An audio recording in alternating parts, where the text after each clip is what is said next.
Hi guys, my name's Seb Tudor, I'm the man on the Silver Mountain and welcome back. Now today I want to talk about YouTube again and its odd policies and its flip-flopping and its inconsistencies and how just how daft some of the things that it's doing are. And this video has come about, by the way, as a result of me getting my first video completely demonetized. It's because I've had some that have had their monetization taken down and queried and kind of been like, well, we're not sure if this is right, Seb, by their algorithm seemingly. In which case, then I've appealed it. I've used their little check button to put it through review, and then in all but one instance, then the monetization has come back. Everything has been fine. Now, the thing that stands out about these two videos, one is in limbo and one has just been denied outright, is the fact that they are both talking about terror, the recent terror attacks and the terrorism that's been going on in my country, where I am in the UK, and as a result, I'm interested in this because I also, I spend a fair amount of time kind of in the evenings when I'm chilling out watching YouTube anyway, and so I'm seeing this around other people as well. And the thing that stands out to me is that the first video, which was my March in review video, that is still in limbo, still not sure if if they want to monetize it or not, was where I was literally addressing the happenings of the month, which happened to include the Parliament, the attack on Parliament. And as a result, I was like, yeah, there's a good chance the monetization might be taken off this video. The people aren't too happy with it or fond of it, and the things that I've got to say. And to be fair, I expect that with almost every single video anyway. And it's still such a nice surprise when you guys come back with either likes or nice comments or sending me messages via email or wherever else. And seeing that there is at least some reception to it that either has made people think or they found it helpful or whatever. It's really nice to see because that's what I'm aiming for. But that video, again, it was me having a look at it and going, okay, well, here's my perspective. Here is something that happened. Here is some stuff that I want to address with it because I'm not seeing it anywhere else. Yeah, a lot of these other things that have been going on, I've been seeing things that stand out as, okay, I don't really need to cover the story so much. I don't really need to rehash the news, and so I haven't. I've done other things with those instead. I mean, I might still make good mention of them in the months in review that I'm doing, simply because it's pertinent and it's going to inform so much. For instance, with the one for this month, for June, there is a good chance that I am going to end up talking about those attacks because there may very well be an impact or a swing on then the election that's happening, well, as of recording, tomorrow. And so as a result, yes, it's one of these things. As I've said before, taking the philosophical view, you need to address all of these things. You need to be able to involve yourself in all of them, have discourse on all of these things, and make your points, because that's how both democracy works as a kind of a system of governance, but also that's how learning works. That's how you grow as a person into areas that you haven't had much contact with previously. And so as a result, that video being put into limbo, I was like, okay, fair enough. I did show images of the area outside Parliament Square where the police cars were and all the rest of it. And I did kind of make direct comment to the actual event. Fair enough. The thing is, then I moved on and I did another video after that in regards to the terrorist attack in Manchester and stuff like that. And that first video was about patriotism, because there were I was seeing so many people making cries that patriotic people are the ones that want to shut down kind of the various communities that they feel are causing all of these problems, when the thing that seems to be allowing these problems to occur more regularly now is political instability, people being disenfranchised with the country as a whole, people having their rights stripped away, people being mistreated, people being driven towards extremes either because they are suggestible, or because there are rogue elements, or because the net has been, the kind of safety net of various things that they have relied on is being eroded or pulled away from them, and as a result they are taking it as an attack on themselves and they're being preemptive. Regardless of which one of these various things it happens to be, it still comes down to the fact that I saw an awful lot of people using the word patriotism in place of the word nationalism, and as a result I wanted to make a video about that, demonstrating that these people who responded to the Manchester attack were real patriots because they took care of their community, they took care of the people around them, and they made a difference. Yeah, they didn't just complain, they didn't just whine, they didn't just say they loved their country and then attack their neighbour. They actually made a big difference on the circumstances that they found themselves in, or they made a difference to the people that were around them who were in need of help. You know, they made a huge difference to that situation, and without them then there would have been so much more in the way of potential damage, chaos, panic, and so on and so forth, you know. And so I showcased that, and that video was fine apparently, even though I showed pictures of the people who had been saying some of the things that I had issue with, showing images of the people who had actually been involved in like helping those people in the aftermath, you know. But apparently that was fine, even though I was making direct reference to an attack that had happened. That was fine.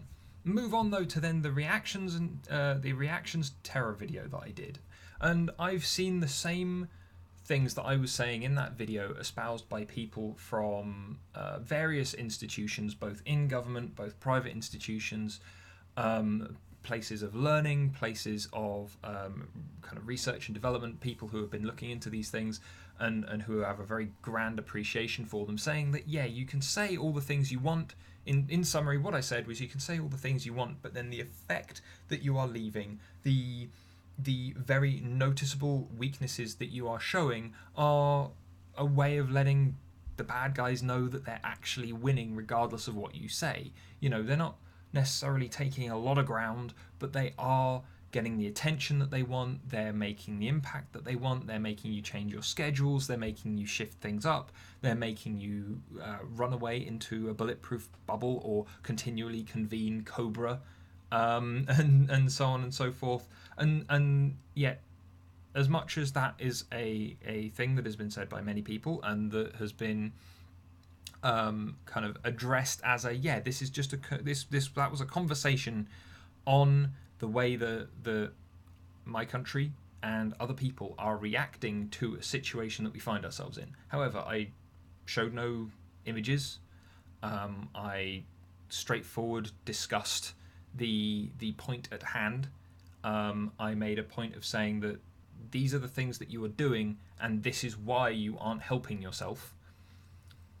And yet that video got pulled down yesterday and got put up as a query for monetization, in which case I appealed it, thinking, well, if someone actually watches the video and listens to what I'm saying and sees that there are no images, sees that there are no kind of statements that are espousing that we take to the streets and riot, but purely that people in charge, or people who are able to put things across to people in charge, or the collective as a whole, look at the situation and go, yes, let's be empathetic to the people, or empathic rather, to the people who have been damaged by this, harmed by this. Let's make sure that they're supportive, but we can't let these events continually kind of rock us, continually have us doing minute silences, doing running away to security councils, pushing up our threat level, and stuff like that. We can't continue to make these obvious changes and moves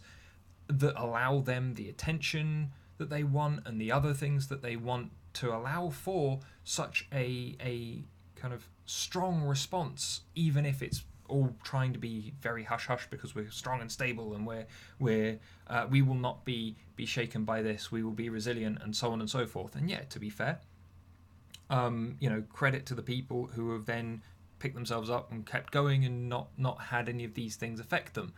The fact that, as much as I'm not a particular fan of any of the people that were in the Manchester charity concert that was put on, I can credit those people with taking it upon themselves to come back, continue to, Ariana Grande especially coming back and performing and raising the money to help those people and doing all of those things. I can credit them wholeheartedly because they came back and the show went on. They in fact they did more and better with that to make a solid, defiant statement against the people who had caused the harm, much more so than any politician or any kind of ideologue sat there going, oh, we need to do this or we need to do that, or fucking Farage the other day turning around and saying that internment camps is a good idea, or at least there will be cries for it. It's a nonsense. But we, going back to the point at hand, those things that I was saying, without images, without anything, that's been demonetized. Philip DeFranco's video on again, very high profile individual on YouTube who raised this point in his video, I think yesterday at the time of recording. He turned around and went, yes, my video went up, I discussed these things, and then instantly it gets taken down. But then other news outlets who are showing imagery, who are going into detail on this, who are bringing up all kinds of things, both real news, fake news, daft comments, good comments, whatever, all of those people are still monetized, are still being able to run their videos completely untouched. And as I've said before, I'm nowhere big enough for the monetization on that being removed to even affect me, because I don't have any money coming in from this presently as it stands. I'm still below the 10,000 lifetime views on the channel, and as a result they're not monetizing anymore anyway, or at least they're not putting any money towards anything that comes from my videos, towards me rather anyway at the moment, if anything. But the thing that stands out to me is if they can still tag in on someone as small as I am with their algorithm that kicks things off in the first place, and then has me coming back and going, well, no, please watch the video. And then I got a faster reaction on that than I did. It was within a day that they got back to me and said that wouldn't. It's been since the end of March, since the beginning of April, that the other video has been in limbo. And so the speed with which that they have come back to me and said that that's not the case seems ridiculous, considering also that YouTube put out a thing that I thought was really good the other day when they said that things like addressing the news and that may involve violence and other things in in commentary, in addressing the news, in whatever else, that will be more of a thing that we accept and acknowledge that it needs to come to pass. And yet then Philip DeFranco with his video gets the monetization removed, and it's fairly obvious that they're talking crap. Someone as small as me, when there are a handful of views on that video at the moment, I'll leave a link to the actual video in the description below so you can actually judge for yourself whether it's really bad as it is that it's supposedly so advertiser unfriendly, compared to the news stories that are actually increasing fear, running hype on these things, showing off all manner of graphic imagery to one extent or another. You have to wonder why they're coming in on commentary, conversation, different points of view, learning and things like that all revolve around the discussion of these things, especially from people who live within the countries that these things are going on, where the conversation should be happening but is often being suppressed. Yeah, YouTube has always been a platform where opinions can be expressed through video in a way that allows for many people to engage in a discussion, in the commentary of the entire event, of the entire happening. And so now that they are doing this, after again they tried to suggest some really positive things, some disambiguation of their various terms, then it comes down to this, and it's like, I'm not even making money on this at the moment. I'm not making money on it. You're not putting anything in my pocket. You're not doing the thing whereby you're looking at potential talent, looking at raising them up, looking at different areas, what people come to your site for, how you're going to manage it. You're not really taking a look at maybe how your targeted marketing method through like ads applied to videos related to people's cookies and things, and the search data on their accounts and whatever else. You're not looking at how all of those can create you into a cycling talent pool. And this is the problem, because you've got a lot of people who are like myself, who are in a position where we've not been able to branch out and achieve much of an audience or much of the footfall that maybe we would like to have. And whilst I'm not saying that I'm ungrateful or not thankful for the people who have come along and decided to watch my videos, and the people who have commented and left likes and whatever else, I very much appreciate that. But at the same time, I want discussion. I want a sharing of views and thoughts. And one of the reasons that I came to YouTube in the first place as a coach was the fact that so few people can actually gain the insight that a coach can provide, or hear the things that coaches learn from dealing with their clients. And I wanted to bring that to more and more people instead of locking it away. And that includes stuff like politics and news and current affairs and all of those kind of things. The big issues of the day, because they are issues that affect every single person. Yeah, whether it's every single person in the country, every single person within a union of one description or another, like the United Kingdom or like the EU or the United States, or people that are attached to NAFTA, or people who are attached to the UN or whatever, regardless of which union it is or which collective you're a part of, some of these stories will just stand out and affect you without really much in the way of doubt on that. They will come and they will affect your life in some way. There are people who may very well not pay attention to the news, barely realise that there have been any terrorist attacks and so on, but then the entire country has had an increase in armed police on the streets and stuff like that. And so as a result, you've got those people who may be completely detached from all of this. Their life has still been affected in some way, even if it's a very small way, by the things that are being discussed. And it's that philosophical view. Everything that I discuss, be it gaming stuff, be it the politics, be it stuff about dating and relationships, be it stuff about personal strength, be it whatever, all of it comes down to it affects people. And that's one of the reasons why I wanted to bring it to a larger audience instead of just keeping it to whichever client happens to be with me next.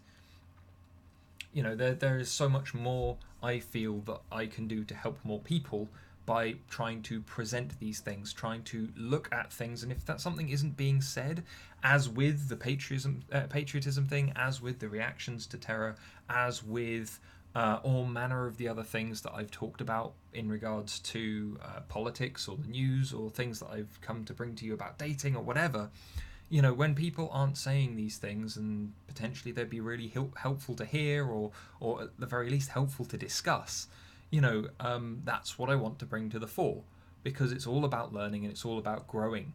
And if we're not doing that, then what's the point? And YouTube, again, is and has been a really great place for this. This is why it's the YouTube feminists and the YouTube anti-feminists, the YouTube atheists and the kind of flat earthers and the creationists and all those kind of people, they all come here and they all put their videos on here and they all get these audiences and they all start these conversations, whether they're good conversations, bad conversations, whether it turns out to be isolationist or not. It still kind of comes down to they are here and they're having the discussion. They're here and they are interacting. And that's the important thing, because it allows for growth, it allows for learning, it allows for all of these things. And yet then there are people who have needs and who are trying to do this as a very focused part of their career. Like I would very much like to spend more time and more effort and more money and energy and all of those things that I don't actually have on the video content that I'm putting out, on the things that I want to do with the video content that I'm putting out. I'm always trying to make improvements, but obviously learning to make the improvements takes time. Finding the problems that are stopping the improvements takes time. And so, it piles up. But there are people who are trying and who have maybe made themselves far more popular and successful than I have in the time that I've been on here, who need that money, who have been relying on it for a time and now it's going again. Yeah, and we've had the adpocalypse all along, and it's been devastating for an awful lot of people. It's driven people away from the platform. It's driven people to go and do other things, even driving people like Philip DeFranco, who has been here and been so important to the formation of various areas of this platform, just due to him being here so long and being so steadfast in the things that he has been doing to one degree or another. You've got him now saying that he is going to be taking one of his next projects and will not be launching it on YouTube and will be doing it elsewhere.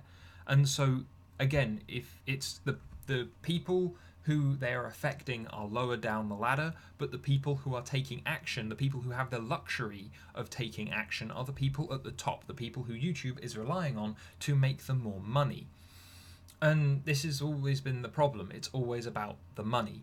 But the problem is that YouTube isn't very good with it. It doesn't seem to have an awful lot of common sense in regards to how it should manage itself, its creators, its advertisers, and all of the other moving parts that it has. That where there is a lack of communication, which has recently been acknowledged by YouTube, but nothing has yet been done about it to remedy this so far as I'm aware.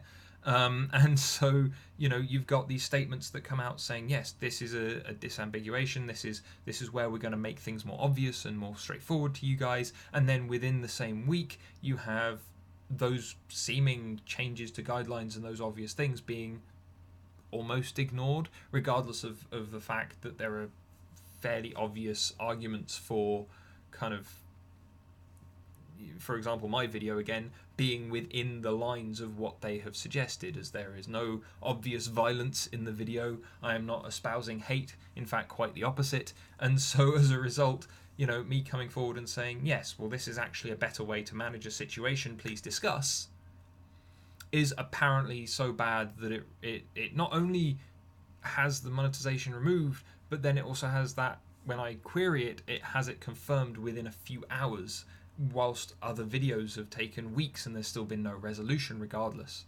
It's a mess. And so firstly, I'd like YouTube to sort its act out, because again, I don't feel that this is that difficult. It's a management issue.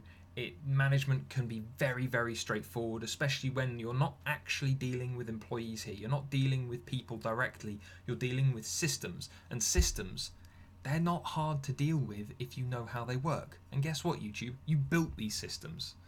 Yeah? But again, otherwise, we need to make sure that the way that this impacts the actual conversations on such an open platform is minimal. Yeah? So again, like things like Patreon and stuff for certain YouTubers to support them, that's the way to go, I feel, and other similar ways of doing it. But otherwise, in regards to kind of the conversation and the actual actions, they need to keep happening, regardless of monetization or not, whether it's taken at a loss or not. People shouldn't be discouraged. People can't be discouraged. The conversations still need to keep happening, whether they're ideas that are good or bad, or things that you say that may very well be either a positive thing to people, or things that you may very well get hate for down the line. You need to make sure that those conversations are still happening, that learning is still taking place, that all of these things are still being openly and easily discussed with people, because otherwise, having people drop out of various platforms of these very open and obvious platforms that allow anyone to see what is being discussed, having these people disappear from these places, having people driven away from them, or having to give up as a result of things like demonetization or shitty policies, we need to make sure that doesn't impact people and stop those conversations. Because otherwise, if it does stop the conversation, then it just means that whatever it is that YouTube has deemed good, i.e. potentially polished news from big multinational corporations who probably are slanting it in whichever direction they want to, those we can't rely on those anymore. That's been firstly obvious, but also secondly, we can't rely on those purely because they only give at the very most, they give a little bit of opinion and a basic set of details on an event. They don't involve the greater conversation between people and it's the greater conversation between people in the populaces affected that will actually make the difference. Yeah, that will allow for learning, that will allow for empathy, that will allow for a solution to the problems that are being reported on. That's the important thing. Anyway, that's what I wanted to say on this, because again, I took a look at it and it came up and I was like, really how you could instantly start jumping to this when it's just a person talking to a screen, or talking to a webcam rather. You know, I don't understand how you can make that sudden jump from, yes, this is as bad as the supposed collections of violent content that we are also getting rid of, or the highly controversial things that are not considered ad friendly.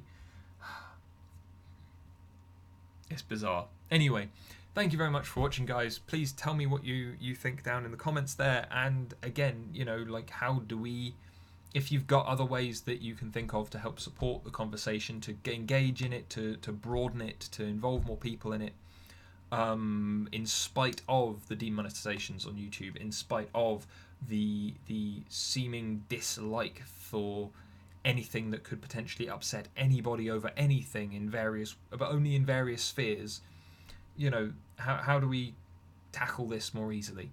But anyway, thank you very much for watching, guys, and I'll see you in the video tomorrow. Take care. Thank you very much for watching, guys. If you found this interesting, then please drop us a like and subscribe for more, and I'll see you in the video tomorrow.